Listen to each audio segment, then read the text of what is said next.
Welcome to my fun and food vlog channel. तर आज मी केली होती काशीफळाची भाजी. तर या ठिकाणी छान काशीफळ चिरून घेतला, हिरवी मिरची, लसूण आणि जिरे छान असं जाडसर वाटून घेतलं.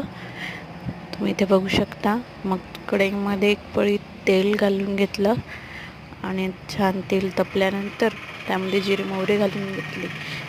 नंतर कांदा, टोमॅटो आणि आपण जाडसर वाटलेला हिरव्या मिरचीचा ठेचा घालून परतून घेतला आणि थोडासा हिंग घातला.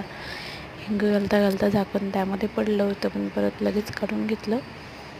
अशा प्रकारे हे परतून घ्यायचं आणि परतल्यानंतर असं मध्ये मग आपण धुतलेलं छान चिरलेलं काशीफळ घालून घ्यायचं.